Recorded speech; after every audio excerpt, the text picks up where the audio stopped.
In the late 1980s, Manhattan's Lower East Side was known as an easy place to score drugs and sex. Prostitutes worked right in the open, turning $20 tricks for quick drug money along certain streets known as strolls. A stroll is where prostitutes ply their trade, where they're known to congregate, and the Johns can find them and do their business and get picked up. But one of those Johns was after more than cheap sex. He was out for blood. Tragedy happens in lives. Unfortunately, it was their lives. In certain instances, the world wouldn't know his name until after his killing spree had ended. Now, in a rare prison interview, serial killer Joel Rifkin talks about his sickening crimes down to the smallest detail. And I remember while I was strangling in the truck, she had boots on. She was kicking the driver's side door during this whole thing. Over a 4-year period, the sadistic killer patronized hundreds of New York City prostitutes. He strangled 17 of them with his bare hands. Why those 17 beats me. He discarded their bodies in remote areas or dumped them into local rivers. Some he dismembered. Cutting up a body, yeah, it's grotesque and repugnant to most people, but it's at a level less than the actual killing.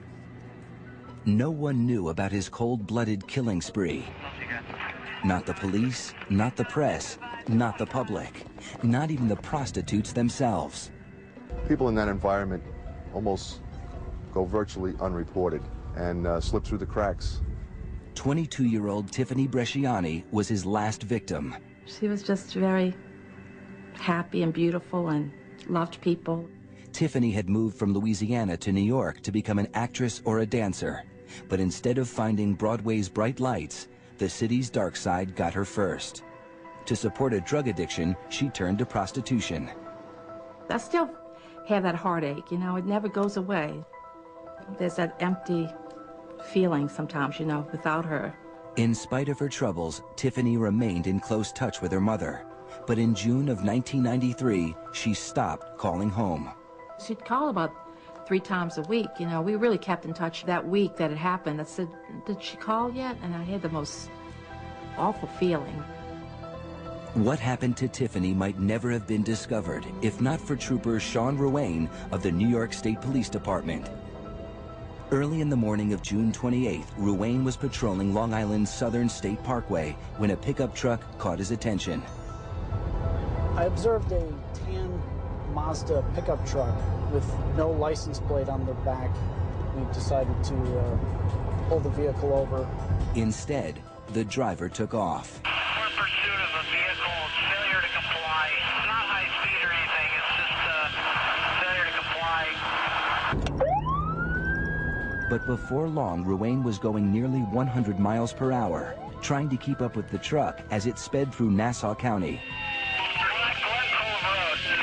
Barreling through stop signs and around corners, the driver seemed willing to do anything to get away. The vehicle actually went up onto 2 wheels, and I thought it was going to actually roll over.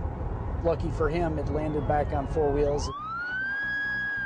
After a frantic half-hour pursuit, the driver's luck ran out when he crashed into a streetlight. I ran up to the driver's side of his car, opened the door. He happened to be sitting in the driver's seat with his hands up like this, basically giving up. Very kind of casual, actually. As Ruane began inspecting the vehicle, he caught a whiff of something evil, a telltale odor almost every police officer knows. It appeared to be the odor of decaying flesh. In the back of the pickup, Ruane discovered a blue tarp and the horrifying secret it concealed. It appeared as if someone was just rolled up in like a blanket, and upon pulling back the tarp, we realized that there was a deceased subject in the car. I was never expecting that. The grisly find was radioed back to headquarters. Fire cadaver inside a plastic bag, a body inside a plastic bag in the back of the truck. Then the suspect's identity was revealed. White male, last name Rifkin, first name Joel, date of birth 012059. 34-year-old Joel Rifkin remained oddly calm at the scene, even while he and Ruane were sitting in the patrol car waiting for homicide investigators to arrive. He actually thanked me for turning on the air conditioning and said, you know, thank you for turning on the air conditioning because I know where I'm going. I'm not going to have that. Rifkin was taken to police headquarters in East Farmingdale, where detectives began interrogating him. From the start, he was cooperative. He admitted that he patronized prostitutes quite a bit, and that the body in his trunk was a prostitute, in fact, that he had patronized and had strangled while having sex with her. The victim was Tiffany Bresciani. Rifkin told investigators he had picked her up on Manhattan's Lower East Side. That was someone I met in the city, and things didn't go well. After killing her, he drove her body to his mother's house and stored it in the garage for 3 days before trying to dispose of it. Pretty unusual. We never thought that somebody could do something like that. We've been around decaying bodies before, and it's a pretty disgusting smell. And for him to drive around with it, it just was unbelievable. That wasn't the only unbelievable thing about Rifkin. The detectives were amazed at his icy calm composure. He was very cool, emotionally detached. It appeared that he wasn't concerned about this at all. I had a feeling that he had done this before. Under questioning, Rifkin filled in more details about his life. He worked as a landscaper on Long Island, but was unemployed at the time. He lived in his childhood home with his mother and sister. But investigators sensed there was more, much more, to Joel Rifkin's story. Well, what I thought unusual is that here's a fella that looks like he could be your next door neighbor, and then go out at night, pick up a girl and strangle her, kill her, and then dispose of the body, almost like it came like second nature. The detectives followed their hunch and asked Rifkin if there were other victims. I figured, you know, there was no point in being evasive. I gave him the whole thing. What Rifkin gave was more than anyone imagined. A confession that turned a down-and-out landscaper from Long Island into the worst serial killer in New York State history. At police headquarters, Joel Rifkin was playing a cat-and-mouse game with detectives.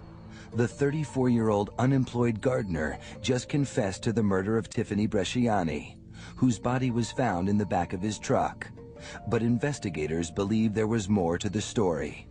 7 hours into the grilling, Rifkin began to crack. They were wearing me down. It was already getting into afternoon. I'm tired. Didn't sleep the night before. They're very good at what they do. They know how to bring you to the edge and then take you back and then bring you back to the edge again. The detectives wanted to know how many other women he had killed. And then they decided to play a numbers game with me. And we asked him, like, how many have you done, 100 or so? And he said, no, I did not do it 100 times. And I came out with more than one, less than 20. And going through different numbers, he said 17. He gave us the number 17. Even to such seasoned homicide detectives, the number was a shock. When that number came out, I was taken aback a little bit. He fed off of that. I think he fed off of, listen, what I've done 17, and you guys are just catching me now. He offered to draw the skeptical detectives a map showing where he had put 2 other victims. I think they were very surprised. Finally, I just, hand me a map and a couple of pens and, I'll draw you pictures. So I did. Rifkin's map led police to a remote part of JFK Airport where they found a skeleton beneath a rotting mattress. It was the remains of 25-year-old Iris Sanchez, whom Rifkin murdered on Mother's Day in 1992. This one happened incredibly fast. This was, of all the girls, the fastest. The other body was also where the map indicated, just off the highway in the Hamptons. It belonged to 28-year-old Lauren Marquez, a mother of 2 from Tennessee. I just basically leaned over her and grabbed her neck. We were able to recover these 2 bodies that had not been discovered before. So that pretty much put him in the realm of being believable. Now, with 3 confirmed bodies to his deadly resume, the detectives understood who they had captured. Not just a suspected murderer, but a confessed serial killer. I sensed that he had no remorse, and I don't think he thought of the victims as human beings. I think he thought of them as just as swatting a fly. On that June day in 1993, the interrogation stretched on for 12 hours as Rifkin described each of his 17 murders in gruesome detail. His recollection was very amazing. You can recall all these things from 1989. He went all the way to 1993. With each victim, how he killed them, which ones he dismembered, how he disposed of them. Before the day was out, police executed a search warrant at his childhood home. His bedroom was a mess, filled with used dishes, soiled clothes, and discarded magazines. But among the filth, the detectives discovered valuable evidence, hundreds of personal items from his victims. We were overwhelmed, like, how are we going to go through this and go through meticulously? We started to find identification in jewelry and different things belonging to girls, underwear, clothing. Rifkin had saved trophies from each woman to help him remember the murders. As the numbers started to increase, an ID would, okay, that has a photo, I know who that girl was, or a piece of jewelry, okay, I know that it's from that girl. So yeah, it would help keep the sequence and to remember who was who and remember the events. Those become very important to him. Many times it's an aid in reliving the fantasy. Detectives also found a collection of research material on other serial killers. We found newspaper articles chronicling other serial killers of the time, Jeffrey Dahmer, Arthur Sawcross, different books on the Green River Killer. It almost seemed like he was making a study of these type of individuals, fully knowing what he was. Police hauled away hundreds of pieces of evidence, including a saw, a freezer, and a wheelbarrow containing a quart of fresh blood. To help unravel this awful mystery, they turned to his mother and sister, whom Rifkin lived with during his 4-year killing spree. I was incredulous that she didn't know, that nobody could know that these things were going on underneath their roof. But how well do we really know the people that we live with? As police confirmed each one of his 17 victims, a fuller picture began to emerge. Joel Rifkin wasn't just the most prolific serial killer in New York's history. He was one of the worst of all time, eclipsing such infamous killers as David Berkowitz, the son of Sam, Richard Ramirez, the Night Stalker, and Albert DeSalvo, the Boston Strangler. As soon as the news got out, this case took a life of its own. After a life spent hiding in the shadows, suddenly the whole world knew who Joel Rifkin was. Where did you do it? Mr. Rifkin, are you responsible for the 17 murders?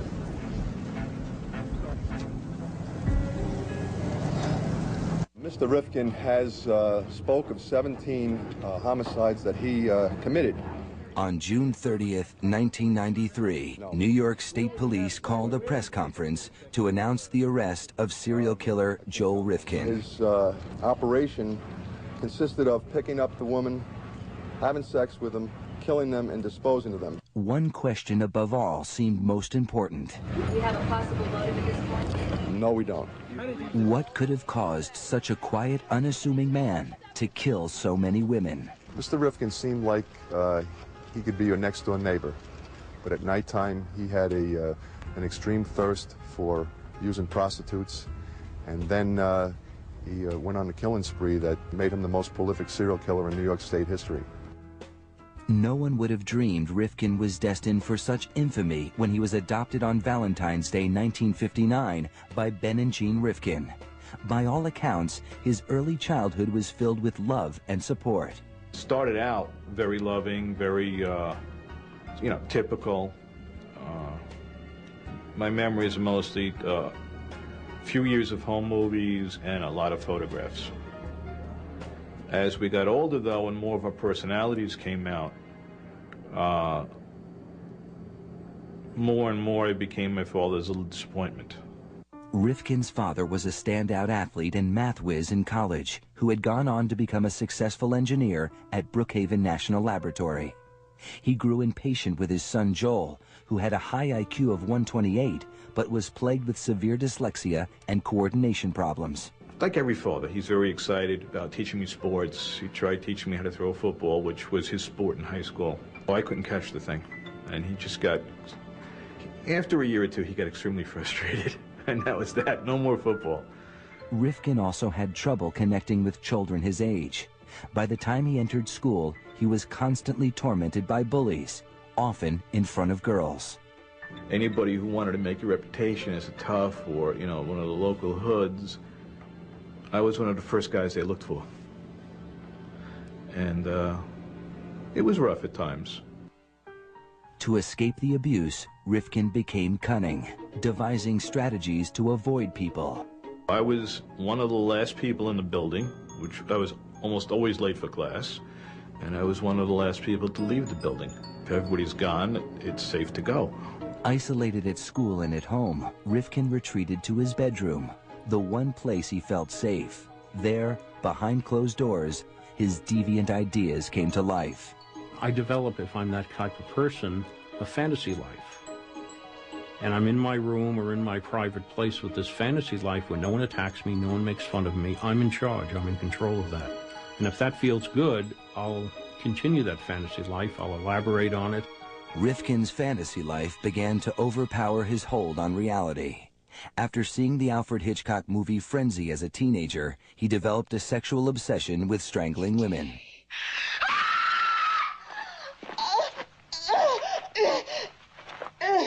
I remember seeing Hitchcock's Frenzy, which I later had a videotape of. It used to always get my attention. That built in the fantasy life. Rifkin graduated from high school in 1977. He stayed at home taking a class at the local community college. 1 year later, he enrolled at the State University of New York at Brockport, 200 miles away. Before leaving for his first semester, Rifkin decided that he might fit in better if he lost his virginity. I figured, well, I should have at least some experience. I should kind of know something of what this whole thing is. Rifkin headed into Manhattan and picked up a prostitute. She knew I was a kid, basically, so this particular woman was, I would guess, in her 30s. She'd been around, so she basically, you know, played teacher. Rifkin didn't just learn about sex. After years of feeling rejected and humiliated by girls, for just $20, he could be the one in control. The feeling intoxicated him. Self-esteem-wise, you know, as long as you had the price of admission, that was it. There was no rejection. There was no, you know, you're weird, you're in there, none of that. But even with experience, Rifkin was still an outcast at college. After 2 years, he gave up and moved back home. His father was furious, tired of being disappointed by his underachieving son. Me and my father used to have these horrendous screaming matches over little nothing things. And I was made to feel like the worst kind of son on the planet. In 1986, Ben Rifkin was diagnosed with terminal cancer. Hoping to impress his father for once, Joel enrolled in a biology class at a local university. But just before his midterm grades were released, Rifkin's dad committed suicide by taking a cocktail of barbiturates. Rifkin was devastated, especially since he received a good grade. To this day, I think he timed that cocktail knowing the test was coming. He didn't want to see the failure. And I didn't get the chance to show him that it wasn't a failure. After his father's death, Rifkin sought acceptance the only place he knew he could find it, with prostitutes. When he started a landscaping business in 1989, almost every dollar he earned went into his obsession. That was basically my drug of choice, whether it was the sexual encounter or just hanging out with them. I mean, there were times I'd spend 8 hours just driving around in the city. In February 1989, 2 years to the week after his father's death, Rifkin finally succumbed to his dark fantasies. His mother and sister had gone on vacation, and Joel decided to bring home a prostitute.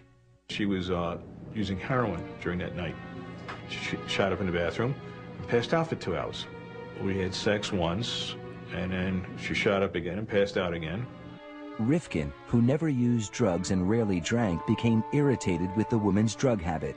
In the morning, still frustrated, he grabbed a howitzer shell that he had in the house and began to hit her. And I just remember picking it up, and the first blow hit her above the eye in the middle of the forehead. And by the time I put it down, I don't know, at least 20 to 30 times I struck her with it. Rifkin thought she was dead, but she wasn't. I'm hopping around, and she sits up. And that completely had me freaked out. So we ended up wrestling on the floor. I got bitten in the process. I still had the scar from that. And probably smothered her more than I strangled her. And that was the first murder. He dragged her body to the basement. Minutes after committing his first murder, Rifkin went back to bed. 4 hours, 6 hours. And woke up, realized that, oh yeah, I did do it this time. And then had the problem of, how do I get this large item out of the house? Rifkin used an X-Acto knife to cut her body into pieces. And I just decided to make the package smaller. It's easier to take it out in little pieces than to take it out in one big piece. So a little hobby knife and a little effort, made 6 pieces out of her. Once I had everything carved around, I just popped it with force. The hip socket and arm sockets just popped. Rifkin drove around, throwing her body parts out of his car window along various highways. She has still never been identified. Then Rifkin went home and resumed his normal life. I don't remember any rage, any anger, just doing it. That's the odd thing about most of these murders, and that I didn't get intensely enraged. They just took place.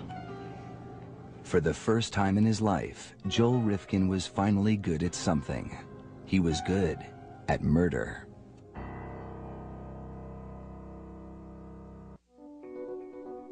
After the first murder, Joel Rifkin was terrified of getting caught. Whoa, I can't believe I did this, and it was driving down the block, I'm counting the cars. Yeah, that car belongs there, that car belongs there. You know, looking for the odd car, driving past the house, circling back, you know, all this paranoia stuff. But he kept his dark secret to himself and returned to his regular routine of living at home, mowing lawns, and seeing prostitutes. He vowed never to kill again. I really, throughout that whole time before the next one happened, was, okay, that's not going to happen again. We're done with that. That was just, you know, had a bad day. But he couldn't stop thinking about the murder, especially during sex. For a year and a half, he was able to hold off the urge. Then his mother and sister went away again, and he brought home another prostitute. Her name was Julia Blackbird. There were other girls in that interval also who I had brought to the house, and they were all still around, as far as I know. So I don't really know what the particular spark was. They spent the night at his home, then early the next morning drove to an ATM to get money. But Rifkin's checking account was empty, so they headed back home. I needed to wait for the bank to open so they could manually check my balance. So we went back to the house, and we had to kill about an hour and a half. Yeah, good choice of words. This time, Rifkin used a table leg.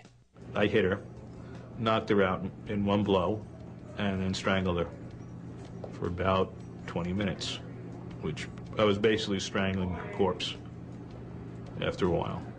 Rifkin thought about having sex with her dead body, something he had read about while researching serial killers. The thought occurred to me because I had heard of it, and then I shook off the thought and said, no. Now I'm making this dividing line in my head. All right, I just killed somebody, but no, I won't go I won't do this next thing. I won't, you know, which is, I don't know, it's odd, but the whole thing is odd. Everyone likes to feel that they're a little bit above the lower portions of society. So I'm not as low as a necrophiliac, I'm just a serial killer. Rifkin dismembered her body in the basement. This time he sealed the pieces in cement and dumped them in the water. They went into various channels and rivers along New York City. To the best of my knowledge, they haven't found anything. The second victim also hasn't been located. He kept some jewelry, costume jewelry from this victim. Now, a killer for the second time, Rifkin became emboldened. Just 4 months later, he struck again. The third victim, which we know as Barbara Jacobs, a white female about 32 years old, he picked up Barbara at 12th Street and 2nd Avenue, New York City. Like the others, he killed Barbara at his home in East Meadow. We had sex in the guest bedroom, and she went to sleep, and I was up and roaming the house. Debated with myself if I really wanted to hurt her or kill her, and eventually that impulse was too strong, and I picked something heavy up again, hit her on the side of the head, and strangled her on the floor. Rifkin kept her body in the basement for 2 days. The body had just begun to change. It looked like it was bloating, so I became afraid to cut it. So I had found a mattress box, or some kind of narrow, long box, rectangle. So I slid her into that and dropped it in the Hudson River. Her body was found shortly afterwards, but never identified, remaining a Jane Doe until after his arrest. Rifkin didn't care. They were objects. You know, I didn't think of them as having anything else but drug habits and, you know, sex for money. In my mind, they never had families, never had anything. These killers, over and over again, have an abnormal need for power and control. We all like a certain level of power and control, but they have an abnormal need for it. Why? Because it was taken away in their earlier years. So now they're going to react, and now they're going to try to overcompensate for that. Self-employed, with no friends or social life, Rifkin was able to carry on with impunity. His family left him alone and didn't ask questions. Mom was like, hey, as long as he's not moping, as long as he's out doing something. His family pretty much were resigned to the fact that the type of person he was, a loner, kept to himself a lot up in his room. He would be out roaming at all hours of the night. That was a normal course for him, as far as the family was concerned. A few of the women actually escaped his death grip, unaware of his fatal intentions. One girl she managed to hook her foot around and lift me up to the roof of the car. And broke contact, and I'm basically dangling like a bug. And I relaxed, she relaxed, and she was like, I gotta quit doing this. And of course, you're probably like me, I gotta quit doing this, and the next night she's back out and I'm back out. The first 3 murders had occurred with long intervals between them. But his fourth victim, 22-year-old Mary Ellen DeLuca, happened just a few weeks later. Rifkin says he didn't even intend to kill her. We ended up in a hotel room. My thinking was, 2 people walk into a hotel room, 2 people have to come out of a hotel room. So I was looking for ways to avoid the killing. In the room, DeLuca began to lament about her life. She was saying stories of how she had just come out of rehab and now she's getting stoned again, and her life is crap, and this has got to stop, and I wish I was dead. And I was like, she didn't have to say much more after that. Rifkin grabbed her throat. So we didn't even have any sex. Nice, the heck with it. Never even started the sex act, just strangled her. Now he had a problem. He had to get DeLuca's body out of the motel without anyone seeing. Pulled the curtains down, do not disturb on the door, and I went shopping for a trunk like a kid takes to summer camp. He got the idea to use a trunk from the same Alfred Hitchcock movie that gave him his first sadistic fantasy. That idea I lifted from Frenzy. The idea worked. Her body, partially decomposed body, was found on October 1st, 1991, adjacent to a rest area in Route 32 in upstate town of Cornwall, New York. Rifkin was not only killing more frequently, he was getting better at it. But he wouldn't get away with it forever. As the body count grew, Joel Rifkin began taking bigger chances. He murdered his 5th victim, 21-year-old Yun Lee, in his truck near the Williamsburg Bridge. I just grabbed her by the neck and didn't let go. That was broad daylight. Rifkin propped Yun Lee's body up in the passenger seat and took the expressway back to Long Island. I had to get gas. So I pulled into the self-service gas station. There with body on the front seat. He drove to a work lot where he stored gardening equipment and put her body in the same steamer trunk he had used to hide his previous victim. Then, Rifkin returned to the city and dumped the trunk in the Harlem River. Her partially decomposed body was found in the body of water off Randall's Island in New York City. Just days later, he killed again. Victim number 6's body has never been recovered. He strangled this female who had sandy-colored hair. He placed her in a metal drum, and he placed this drum in the Harlem River. While disposing of this still unidentified victim, Rifkin was nearly caught by 2 police officers. I roll the barrel off, splash, turn around, and there's a flashlight. And it's 2 of New York City's finest. What are you doing? He told the officers he'd been scavenging for car parts. The cops let him go. That was the type of thing, yeah. Rifkin went on to kill 11 more women. His murders didn't stand out in a city that was averaging 2,000 homicides a year. The multitude of cases, and homicide cases and victims that in New York City, a jurisdiction like New York City gets, this is just an unfortunate thing sometimes. By the end of 1991, his 3rd year of killing, Rifkin had murdered 7 women. In the next year alone, 1992, he killed 8 more. I'm not even thinking about it anymore. Some of these other girls, it just didn't take anything. Very almost automatic. All of his victims were strangled. Joe Rifkin is a true sexual sadist. That thrill that he gets, it gets intermingled in sex. But again, keep in mind that tremendous feeling of power and control he would have strangling a defenseless prostitute. By discarding the bodies over a wide area, Rifkin kept police from connecting the murders. Nobody Rifkin knew suspected anything either. If you met Joel on the street, you would think that he was an unassuming guy. I don't think you'd take a second glance at him. Then, in late June 1993, Rifkin picked up his last victim, Tiffany Bresciani, while driving his mother's Toyota. He strangled her in the back seat and drove home. She's naked. I threw some car mats on her. I remember passing a tour bus, deciding it's not a good road. And I remember pulling off, drove to Kmart. Rifkin bought a blue tarp to wrap up Tiffany's body. Now it's around 9 o'clock in the morning. Drive home. Mom has some shopping errands to run. And it's her car. So Mom drives off with basically a very odd-shaped package in her trunk.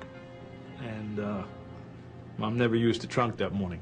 After his mother returned, Rifkin moved Tiffany's body to the garage, where he left it for 3 days. Very hot days, and now it's nice and ripe. Early in the morning of June 28th, Rifkin drove off to dispose of Tiffany's body. But his truck's license plate wasn't properly attached.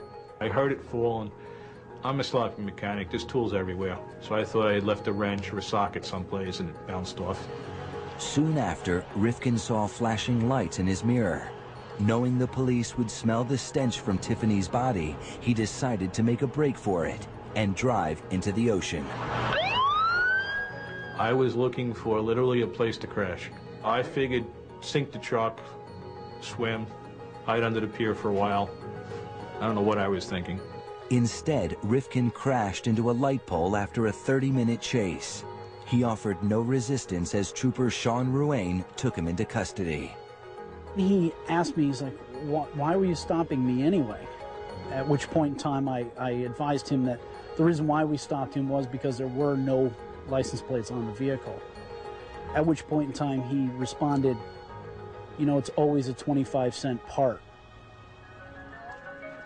Joel Rifkin's killing spree was finally over. The world was shocked when it learned of his crimes. After being invisible for so long, Rifkin was now in the spotlight. His trial loomed ahead. Soon, he would have to face the families of the women he murdered. My daughter didn't, she didn't deserve to die like that.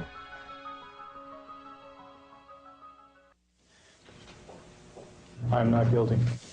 Unlike his victims, Joel Rifkin would not have to fight for his life at any of his trials. New York did not have the death penalty at the time. But faced with his own damning confession, Rifkin had few choices when he went on trial for the murder of Tiffany Bresciani in 1994. On the advice of his lawyers, he pleaded not guilty by reason of insanity. The insanity defense at that point loomed as the most viable course to pursue if we were going to, in some way, try to impress upon the jury that Joel truly didn't appreciate the consequences of his actions. Rifkin's attorneys fought to suppress his confession, arguing that it was coerced.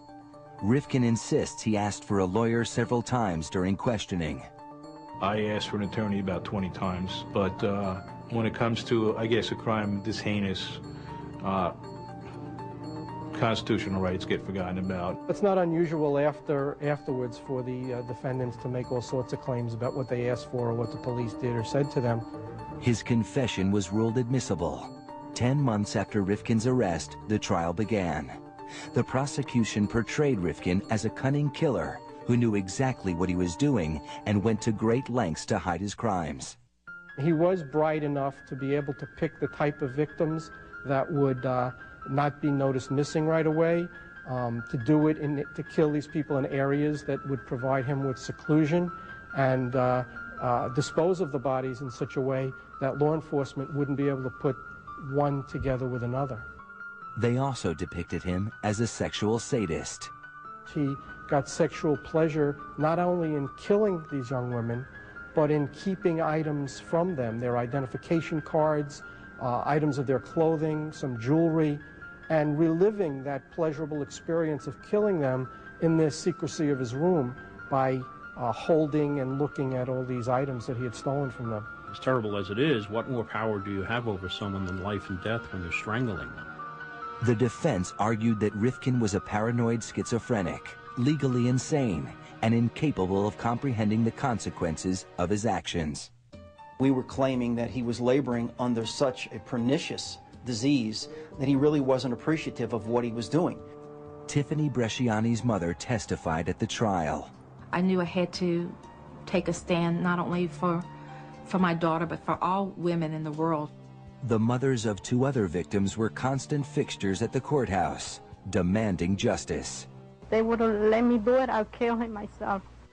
Rifkin's mother was there as well, standing by her adopted son in spite of his gruesome crimes. I didn't know what unconditional love was until my arrest. In the courtroom, Rifkin appeared disinterested, falling asleep several times during the trial. After 2 weeks, both sides made their closing arguments. The dead, even though disposed of, were dates to Joel Rifkin. His mind never drew the connection between what was real, what was fantasy, what was life, what was death. He knew when he killed Tiffany Bresciani that he was a serial killer. He knew it. He was studying it. He was reading about it. He had articles on Jeffrey Dahmer and Arthur Shawcross and others in his room. And he was doing it to satisfy his own sexual perversions. The case went to the jury. 2 hours later, the verdict was in. As to count 1, murder in the 2nd degree, what is your verdict? Guilty. At sentencing, the judge gave Rifkin the maximum. You have been found to have knowingly committed the most heinous act one can commit against a fellow human being, the taking of a life. You, Joel Rifkin, are hereby sentenced to an indeterminate term of imprisonment with a minimum of 25 years and a maximum of your natural lifetime. I don't hate him. I don't hate anybody. I just can't understand that. It's still a shock to me. I don't understand it. Over the next 2 years, he entered guilty pleas to 8 more murders. In 1996, when he was sentenced for the murder of Iris Sanchez, Rifkin offered his first apology. What I have done can never be forgiven, but I ask you to believe me when I tell you that I will never understand the part of me that caused me to do these terrible things to your children. Not only will I go to my death reliving these horrors, but I will go there never knowing why I did them at all. You all think that I am nothing but a monster, and you are right. Part of me must be. The judge was unmoved. Mr. Rifkin, in case there is such a thing as reincarnation, I want to be sure that you spend your second life in prison also. In all, Joel Rifkin was sentenced to more than 200 years in prison. Today, he has nothing but time to contemplate his crimes. I really didn't get a firmer grasp of what I did until around 9/11, when people were putting posters up looking for loved ones, and that made me realize, yes, there are families and what the families went through, and it changed perspective on a lot of it. Because many serial killers were abused as children, psychiatrists looked there for the source of Rifkin's violent impulses. But with such a normal childhood, Rifkin himself says he doesn't know why he turned into such a monster. They're looking for the cigarette burns, they're looking for the broken bones, and it's just not there. And that's one of the big mysteries for them and me. I'm not 100% evil, and I'm not 100%, not. It's a mix, unfortunately. After taking antidepressants prescribed by prison doctors, Rifkin says he now sees his crimes in a different light. Now the memories are the reverse of fantasies. Now I wake up. Now it's like a kid waking up from a nightmare. They come and I wake up and get something to read to distract myself. But Rifkin also says he can't guarantee, if he had the chance, that he wouldn't kill again.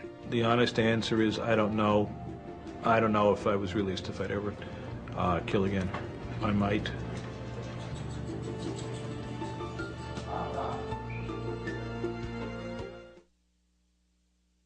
On the next all-new Family Plots. Poor lady was so distraught. When one loss brings him down. He'll dwell about this lady's death for the rest of the day. One life can cheer him up. Chuck took his kitty to a costume party. I think we need a little help. Up against the ropes, baby. An all-new Family Plots. Sunday.